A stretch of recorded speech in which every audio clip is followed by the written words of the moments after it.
বান্দা তার সাধ্যের সবটুকু চেষ্টার পরে নতজানু হয়ে যখন বলবে হাসবুনাল্লাহ, আল্লাহ তুমি আমার জন্য যথেষ্ট, নে'মাল ওয়াকিল, তুমি আমার শ্রেষ্ঠ অভিভাবক, তখন তার কি দরকার না দরকার এটা ডিল করে স্বয়ং আল্লাহ।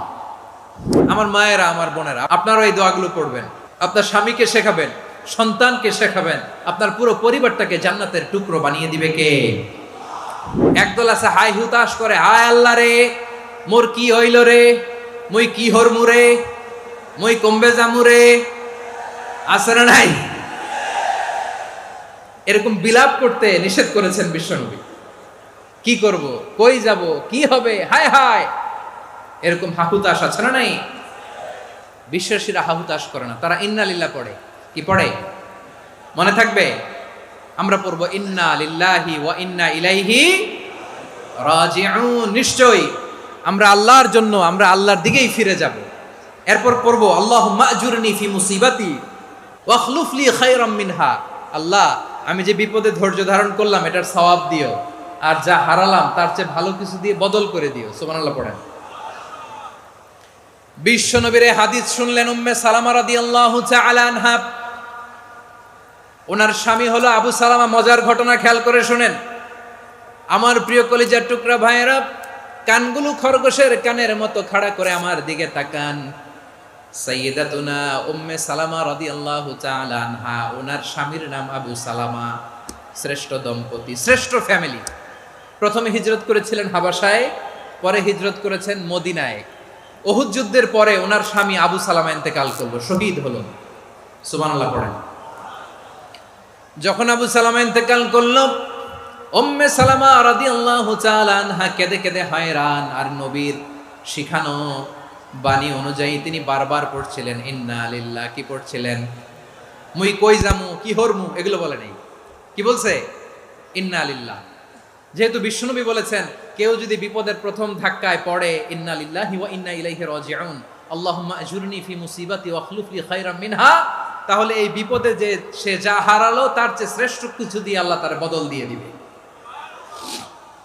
এই হাদিস শুনে উম্মে সালামা রাদিয়াল্লাহু তাআলা আনহা ওনার প্রাণ প্রিয় স্বামী আবু সালামার ইন্তেকালের পরে চোখের পানি ছাড়ে আর পড়ে ইন্না লিল্লাহি ওয়া ইন্না ইলাইহি রাজিউন, আল্লাহুম্মা আজুরনি ফি মুসিবাতি ওয়া খলুফ লি খায়রাম মিনহা। বারবার এই দোয়া পড়ে চোখের পানি ছাড়ে, এই দোয়া পড়ে চোখের পানি ছাড়ে, আর মনে মনে বলে আবু সালামার মতো ভালো মানুষ মদিনাতে নাই, আবু সালামার চেয়েও ভালো মানুষ মদিনাতে নাই, তার চেয়ে ভালো মানুষ কি করে আল্লাহ তাআলা আমারে দিবে, তার চেয়ে ভালো মানুষ তো আমি মদিনাতে দেখি না। চোখের পানি দিয়ে বুক ভাসায় আর নবীর হাদিসের উপর আমল করে পড়ে ইন্না লিল্লাহি ওয়া ইন্না ইলাইহি রাজিউন, ইন্না লিল্লাহি ওয়া ইন্না ইলাইহি রাজিউন। পড়তে পড়তে চোখের পানি ছাড়ে আর চিন্তা করে বিশ্বনবী বললেন এই দোয়া পড়লে যেটা হারালাম তার চেয়ে ভালো কিছু দিয়ে আল্লাহ পুরস্কার দেয়। আবু সালামের চেয়ে ভালো মানুষ মদিনার মধ্যে আর কে হতে পারে? কি আজীব তামাশা, কি অবাক করা ঘটনা। কিছুদিন পরে দেখা গেল সাইয়্যিদুল মুরসালিন রাহমাতাল লিল আলামিন স্বয়ং বিশ্ব নবী উম্মে সালামাকে বিয়ের প্রস্তাব পাঠিয়েছে। স্বয়ং বিশ্ব নবী উম্মে সালামা রাদিয়াল্লাহু তাআলা আনহাকে বিয়ের প্রস্তাব পাঠিয়েছেন। উনি রাজি হয়ে গেলেন, বিয়ে হয়ে গেল, উনি হয়ে গেলেন উম্মুল মুমিনিন, আমাদের মা, পুরো মুসলিম উম্মার মা। চিৎকার করে বলেন আল্লাহু আকবার। তাহলে আমার প্রাণপ্রিয় ভাইয়েরা, বিপদে পড়লে আমরা পড়ব ইন্না লিল্লাহি ওয়া ইন্না ইলাইহি রাজিউন, আল্লাহুম্মা আজুরনি ফি মুসিবাতি ওয়া খলুফ লি খায়রাম মিনহা। পড়বেন? পড়বেন না? যারা যারা বিপদ আসলে এই দোয়াটা পড়বেন এখন থেকে আওয়াজ করে ইনশাআল্লাহ বলেন। যা হারাইছেন তার চেয়ে শ্রেষ্ঠ জিনিস দিয়ে বদলা দিবে কে? বিশ্বাস হয়? একটু সন্দেহ লাগে মনে হয়, একটু সন্দেহ আছে? যাদের বিশ্বাস হবে তাদের কি আল্লাহ উত্তম বদলা দিবে, ঠিক কিনা বলেন? তাহলে বিপদে পড়লেই প্রথমে আমরা এটা পড়ব। দোয়াগুলো যদি এখন মুখস্থ না হয়, এই যে রেকর্ডিং হচ্ছে, পেয়ে যাবেন, কালকেই পেয়ে যাবেন। শুনে শুনে মুখস্থ করবেন। আমার মায়েরা, আমার বোনেরা, আপনাদের জন্য 3টি মাঠের অ্যারেঞ্জমেন্ট করা হয়েছে, আমি জানি। আপনারাও এই দোয়াগুলো পড়বেন, আপনার স্বামীকে শেখাবেন, সন্তানকে শেখাবেন, আপনার পুরো পরিবারটাকে জান্নাতের টুকরো বানিয়ে দিবে কে? তাহলে বিপদ আসলে প্রথমে কি পড়তে হবে এটা জেনে গেলাম। এরপরে বিপদ আসলে নিজেকে কি করে আল্লাহর কাছে সঁপে দিতে হয় এটাও জানার দরকার আছে না নাই? বিপদে প্রথমে ইন্নালিল্লাহ পড়লাম, ধৈর্য ধারণ করলাম, বিপদ থেকে উদ্ধারের সর্বোচ্চ চেষ্টা করলাম। আমার কাজ যখন শেষ তখন আমি আমার এই বিষয়টা আল্লাহর কাছে সঁপে দিব। কার কাছে সুপর্দ করব? কার কাছে? বিপদে বললে কেমন করে নিজেকে আল্লাহর কাছে সঁপে দিতে হয় আসুন সাইয়েদনা ইব্রাহিম আলাইহিস সালামের জীবনী থেকে জানি। আল্লাহর খলিল ইব্রাহিম আলাইহিস সালাম আমাদের মতো সমাজ ব্যবস্থা পায় নাই। আমরা জন্মের পরে আমাদের কানের ভেতরে আজান দিয়েছে কে? একামত দিয়েছে কে? আমাদের বাপ দাদারা আমাদের কানে আজান দিয়েছে কি? দেয় নাই। আমাদের জন্মের পরেই তো আজান, একামত, বাড়ির পাশে মসজিদ, প্রতিদিন আজান, জুমার খুতবা, প্রতি মাসে মাসে তাফসিরুল কোরআন মাহফিল, মসজিদ, মিনারা, অভাব নাই। ঠিক কিনা বলেন? আপনি যেই সুন্দর ইসলামিক এনভায়রনমেন্ট পেয়েছেন, আমাদের ইব্রাহিম খলিল উনিও কি এরকম পেয়েছিলেন? হ্যাঁ, উনি জন্মের পর পরে ওনার কানে আজান দিছে কেউ? আমার প্রিয় ভাইরা, আগা গোড়া একটা শিরকি পরিবেশ উনি জন্মগ্রহণ করেছেন। উনি ছাড়া ওই তল্লাটে একজনও আল্লাহর উপর বিশ্বাসী নাই। কল্পনা করতে পারেন? গোটা তল্লাটে, গোটা দেশে বিশ্বাসী মুমিন, আল্লাহর উপর বিশ্বাস স্থাপনকারী কয়জন? সবাই বলেন কয়জন? বাকি সব মুশরিক। বাকি সব মুশরিক নিজের সাথে নিজে শক্ত বোঝাপড়া করে, অ্যানালজি করে, সেলফ কনভারসেশন করে উনি মহা সত্যের সন্ধান পেয়েছেন। উনি আকাশের তারা দেখে ভাবে মনে হয় এটাই আমার খোদা, পরে দেখে তারা নাই, মনে মনে বলে না তাইলে এটা না। আবার চাঁদ দেখে বলে চাঁদটা বড় মায়া লাগে, মনে হয় এটাই আমার রব, পরে দেখে চাঁদও নাই, কয় না এটা না। এরপরে দ্বীপ প্রহরের জলজলে সূর্যটা খাঁ খাঁ করে গোটা পৃথিবীটারে রৌদ্র দিয়ে তাতিয়ে রাখে। তিনি ভাবলেন মনে হয় এটাই আমার রব, কারণ এটাই তো সবচেয়ে বড়। কিন্তু বিকেল বেলা ওই সূর্যটাও যখন চলে যায়, সাইয়েদনা ইব্রাহিম বলে না এটাও তো নাই, আমার খোদা যদি আমারে ছেড়ে চলে যায়, বিপদে পড়লে আমারে উদ্ধার করবে কে? এভাবে নিজের সাথে অ্যানালজি, সেলফ কনভারসেশন করতে করতে করতে তিনি মহা সত্যের সন্ধান পেয়েছেন। সুবহানাল্লাহ পড়েন। সব শেষে তিনি ডিসিশন নিয়ে ঘোষণা দিলেন, ইন্নী ওয়াজ্জাহাতু ওয়াজহিয়া লিল্লাযী ফাতারাস সামাওয়াতি ওয়াল আরদা হানিফান ওয়া মা আনা মিনাল মুশরিকিন। নিশ্চয় আমি এমন সত্তার দিকে মনোনিবেশ করলাম, মুখাপেক্ষী হলাম, যিনি আকাশ বানিয়েছেন, জমিন বানিয়েছেন, আমি মুশরিক নই। সুবহানাল্লাহ। পারতেন? আপনি পারতেন? কেউ নাই, লক্ষ লক্ষ মুশরিক, আপনি একা। ওনার মতো এরকম বিচক্ষণতা দিয়ে আল্লাহরে খুঁজে পাইতে পারতেন আপনি? কি নবী ছিল, আল্লাহকে খুঁজে পেয়েছে। যখন আল্লাহর ইবাদত শুরু করলো, এই কথা ছড়ায় পড়লো চারদিকে। নমরুদ সাইয়েদনা ইব্রাহিমকে ডেকে পাঠালেন। নমরুদ বলে, ইব্রাহিম তুমি নাকি মূর্তির পূজা না করে কোন নতুন রবের ইবাদত করো, কে তোমার রব? সাইয়েদনা ইব্রাহিম বললেন, রব্বি আল্লাযী ইউহয়ী ওয়া ইউমীত, আমি এমন রবের ইবাদত করি যিনি জীবন দেন, যিনি মৃত্যু দেন। নমরুদ বলে, তাই নাকি? তোমার রব জীবন দেয়, মৃত্যু দেয়? আর এটা তো আমি দেই, আমিও তো জীবন দেই, আমিও তো মৃত্যু দেই। সাইয়েদনা ইব্রাহিম বললেন, কেমন করে তুমি জীবন দাও, মৃত্যু দাও, একটু দেখাও তো।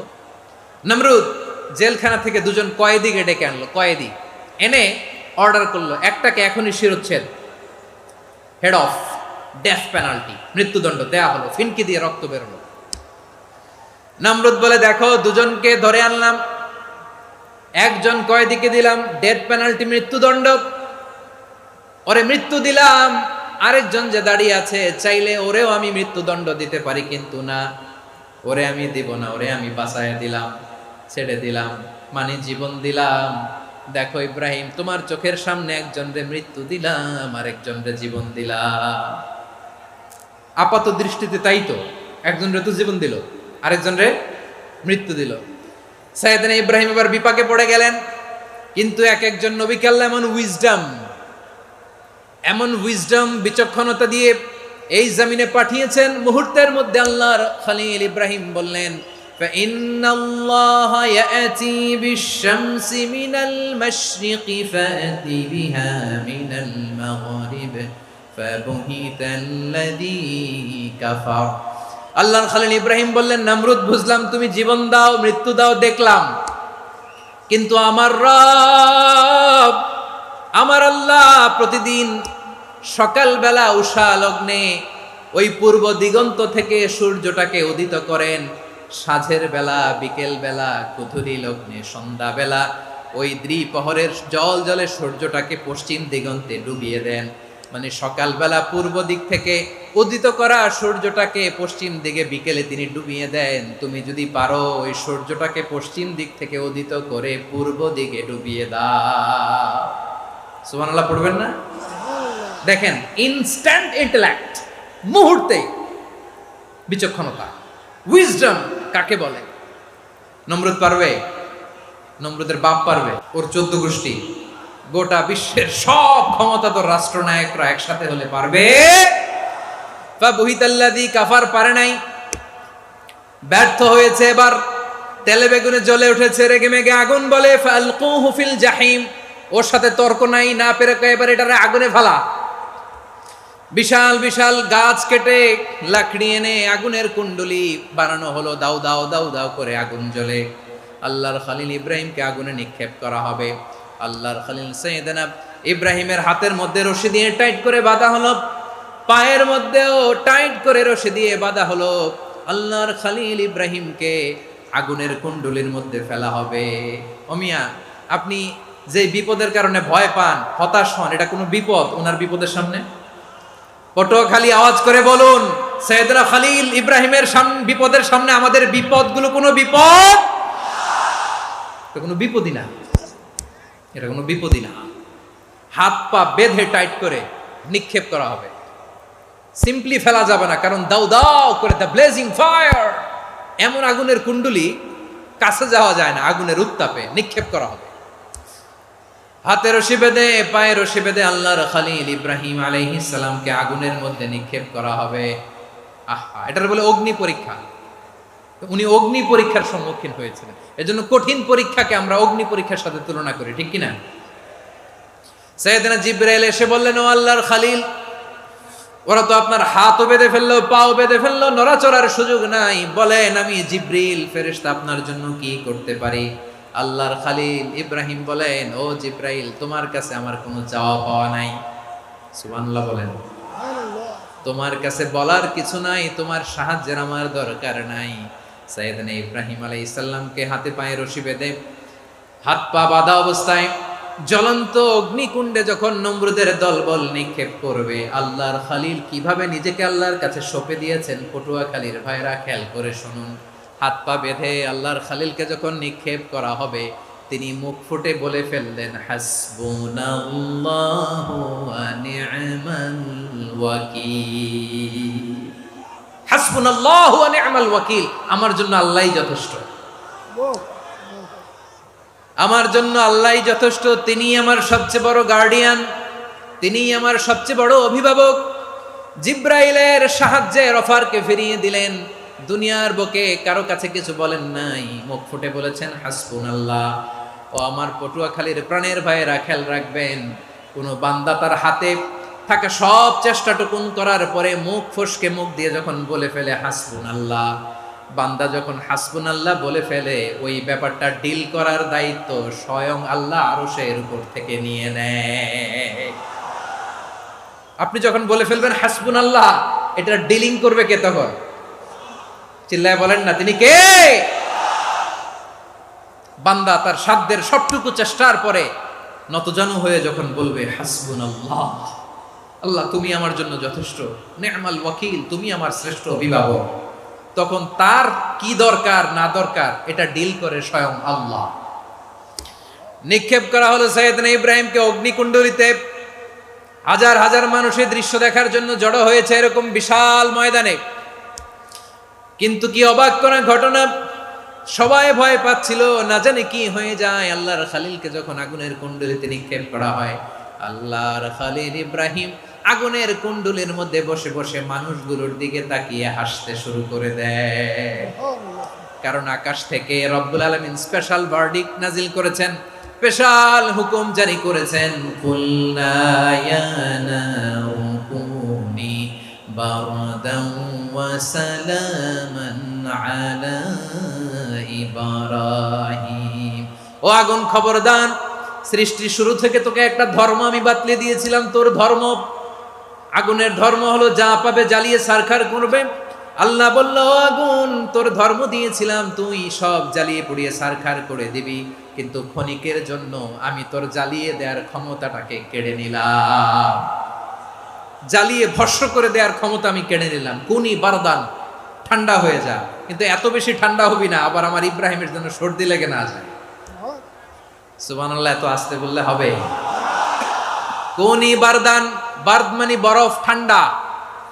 ঠান্ডা হ, কিন্তু এত ঠান্ডা হবি না যাতে আমার ইব্রাহিমের কষ্ট হয়। আগুন বলে, আল্লাহ একবার বললাম ঠান্ডা হ, আবার বলো এত ঠান্ডা হবি না যাতে খালিলের সর্দি না লাগে। কেমন ঠান্ডা হব, কেমন এনভায়রনমেন্ট তৈরি করে দেব বলো।